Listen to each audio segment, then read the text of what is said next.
Hi అండి, random Telugu life style vlogs. అందరూ ఎలా ఉన్నారండి? మేమైతే చాలా బాగున్నాం. మీరందరూ కూడా బాగుండాలి అని మనస్ఫూర్తిగా కోరుకుంటున్నాను.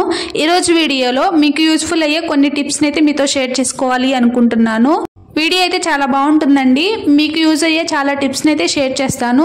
అలానే కూరగాయల్ని ఎక్కువ రోజులు ఫ్రెష్గా ఉండడానికి ఎలా స్టోర్ చేసుకోవాలనేది కూడా మీతో షేర్ చేసుకుంటాను. వీడియోని అయితే స్కిప్ చేయకుండా చూడండి. ప్లీజ్ మీకు వీడియో యూస్ఫుల్ అనిపిస్తే వీడియోని లైక్ చేసి షేర్ చేయండి. ఫస్ట్ అయితే ఇక్కడ పచ్చిమిర్చిలను అయితే స్టోర్ చేసుకోవడానికి వాటన్నిటిని సపరేట్ చేసుకుంటున్నానండి. ఇందులో కొన్ని పండినవి ఉన్నాయి, విరిగిపోయినవి అలాంటివి కూడా ఉన్నాయి. అవన్నీ తీసి పక్కన పెట్టుకుంటే మిగిలినవి వాటి తొడలు తీసుకుని స్టోర్ చేసుకోవచ్చు. వాటితో పాటు ఇవి కూడా కలిపి పెట్టడం వల్ల ఇవి కూడా పాడైపోతాయండి.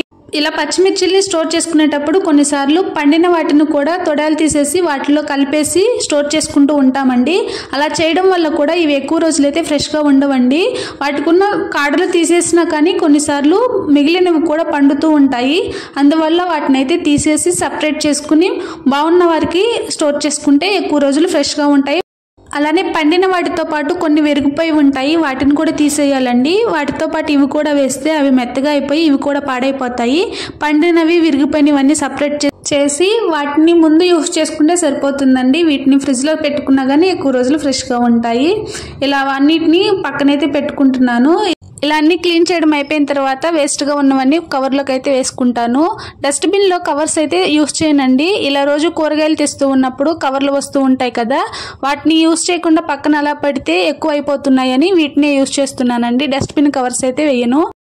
అలానే డస్ట్బిన్ కవర్లో వేస్తే ఎక్కువ రోజులు ఉంచి అప్పుడైతే పడేయాల్సి వస్తుందండి. ఇవైతే వెంటనే తీసుకువెళ్ళి అయితే వేస్తే స్మెల్ రాకుండా బాగుంటుంది. తర్వాత పచ్చిమిర్చీలను ఇలా మొత్తం క్లీన్ చేసుకుని పండుగా ఉన్న కాయలన్నిటిని సపరేట్ చేసుకుంటున్నానండి.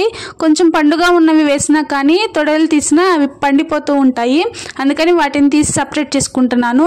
తర్వాత ఒక బాక్స్లోకి అయితే టిష్యూ పేపర్ని అయితే వేసుకుంటున్నానండి. టిష్యూ పేపర్ని వేసిన తర్వాత ముందు క్లీన్ చేసి పెట్టుకున్న పచ్చిమిర్చీలన్నిటిని ఇందులో పెట్టుకోవాలి.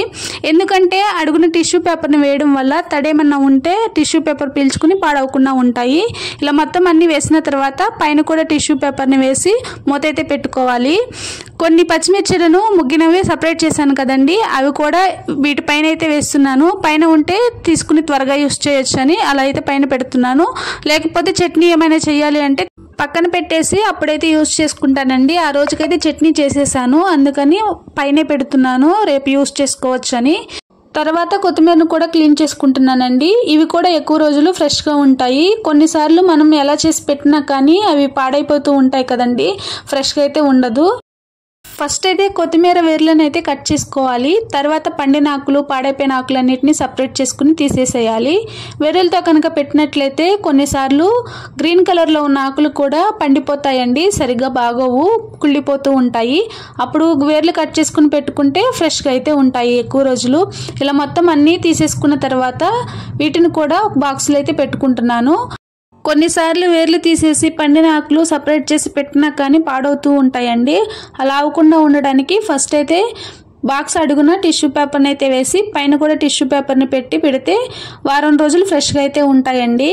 ఇలా చేయడం వల్ల తేమ అనేది లేకుండా పాడవకుండా ఉంటాయి. టిష్యూ పేపర్ కనుక అడుగున వేయపోయినా కానీ పైన మాత్రం ఖచ్చితంగా వేయాలండి. పచ్చిమిర్చిలను కూడా ఇలా టిష్యూ పేపర్ వేసి పెట్టుకోవడం వల్ల ఫ్రిడ్జ్లో ఎక్కువ రోజులు అయితే ఫ్రెష్గా ఉంటాయండి.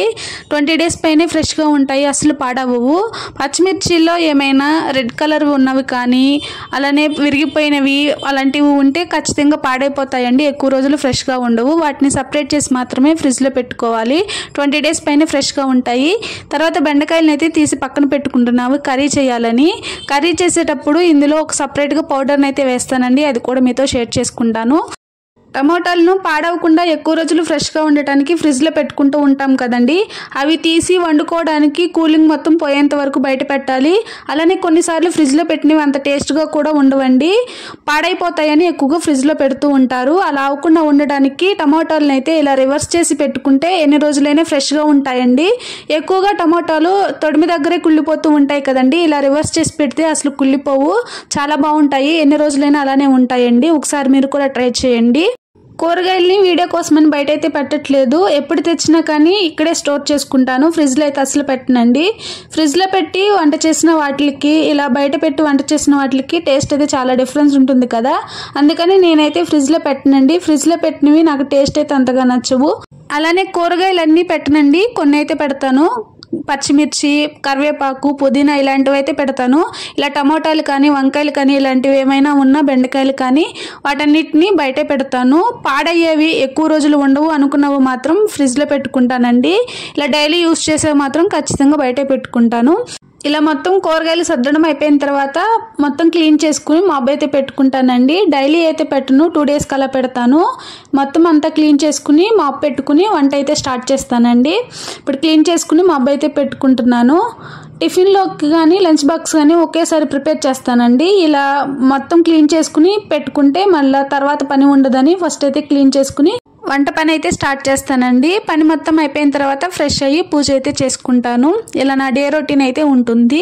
ఈ టిప్స్ మీకు ఎలా అనిపించాయి అనేది కామెంట్ సెక్షన్లో కామెంట్ చేయండి. ప్లీజ్ మీకు వీడియో యూస్ఫుల్ అనిపిస్తే వీడియోని లైక్ చేసి సపోర్ట్ చేస్తారు అనుకుంటున్నాను. అలానే ఈరోజు కర్రీలోకి బెండకాయ ఫ్రై అయితే చేస్తున్నానండి. అందులోకి స్పెషల్గా కారపొడిని అయితే ప్రిపేర్ చేసుకుంటాను. ఇది బెండకాయ కర్రీలోకే కాదండి, ఏ ఫ్రై కూరలోకైనా చాలా బాగుంటుంది, టేస్ట్ కూడా బాగుంటుందండి. అలానే నా ఛానల్లో ఇంకా మీకు యూస్ఫుల్ అయ్యే కిచెన్ టిప్ వీడియోస్ని అయితే షేర్ చేశానండి. ఒకసారి వెళ్ళి చెక్ చేయండి. వీడియోస్ మీకు ఎలా అనిపిస్తున్నాయి అనేది ఖచ్చితంగా కామెంట్ సెక్షన్లో కామెంట్ చేయండి. ఇక్కడైతే వంట స్టార్ట్ చేశాను. కర్రీలోకి అయితే మసాలా పౌడర్ని అయితే ప్రిపేర్ చేసుకుంటున్నానండి. అందుకోసం ఈ మసాలా పౌడర్ని ప్రిపేర్ చేసుకోవడం కోసం ఫస్ట్ అయితే 1 టేబుల్ స్పూన్ జీలకర్ర, 1 టేబుల్ స్పూన్ ధనియాలు, 2 వెల్లుల్లి రెమ్మలను ఇలా తీసుకోవాలి.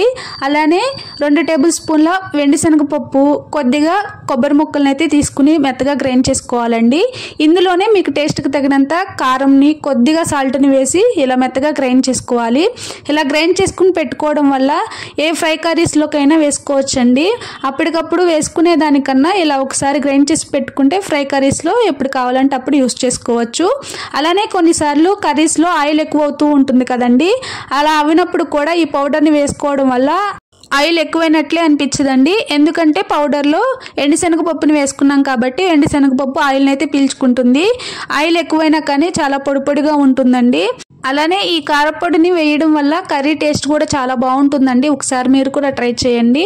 ఇప్పుడు ఉసిరికాయల సీజన్ కాబట్టి ఉసిరికాయలతో ఆమ్లా ముర్బా అయితే చేయబోతున్నానండి. కర్రీ ఫుల్ వీడియో కావాలి అంటే కామెంట్ సెక్షన్లో కామెంట్ చేయండి, షేర్ చేస్తాను. తర్వాత ఈ ఉసిరికాయలని తీసుకుని 2-3 సార్లు శుభ్రంగా వాష్ చేసి ఉడికించుకుంటున్నానండి. ఫస్ట్ అయితే బౌల్లోకి వాటర్ తీసుకుని అవి మరిగిన తర్వాత ఉసిరికాయలని వేసి 2 నిమిషాల పాటు ఉడికించుకోవాలి. ఇలా స్ట్రైనర్ని పెట్టుకుని అందులో వేసి ఉసిరికాయలను అయితే ఉడికించుకుంటున్నానండి. డైరెక్ట్గా వాటర్లో వేసి ఉడికించుకోవడం వల్ల అది ఎక్కువ రోజులు ఫ్రెష్గా అయితే ఉండదు. ఇలా స్ట్రైనర్లో వేసి ఉడికించుకుంటే బాగా స్టీమ్ అవుతాయి, అలానే పాడవకుండా ఉంటాయి. ఇలా 4-5 నిమిషాల పాటు ఉడికించుకున్న తర్వాత రెండో వైపుకి టర్న్ చేసుకుని మళ్ళీ అవి బాగా కుక్ అయినా లేదో చూసుకుని స్టవ్ ఆఫ్ చేసుకుంటే సరిపోతుందండి. చిన్న ఉసిరికాయలను అయితే ఉడికించాల్సిన అవసరం ఉండదండి, డైరెక్ట్గా పాకంలో వేసుకున్నా సరిపోతుంది. ఇవి కొంచెం లావుగా ఉంటాయి, అలాగే మందంగా ఉంటాయి కాబట్టి ఉడికించుకుని అప్పుడు పాకంలో వేసుకుంటే టేస్ట్ అయితే బాగుంటాయి.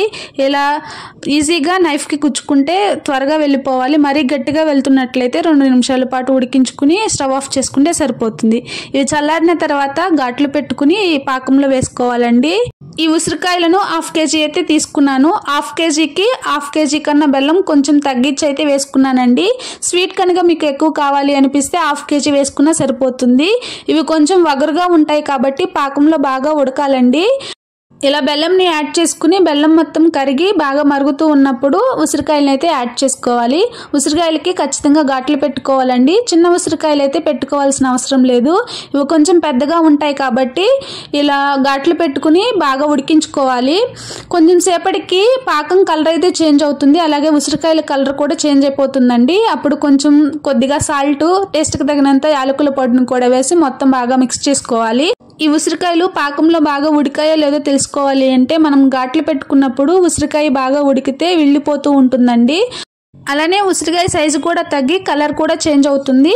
ఇక్కడ మీకు వీడియోలో చూస్తుంటేనే అర్థమవుతుందండి. ఫస్ట్ వేసిన ఉసిరికాయలకి ఇప్పటికీ డిఫరెన్స్ అయితే ఉంటుంది. కొంచెం ముడతలుగా వచ్చినట్టు బాగా ఉడుకుతుంది.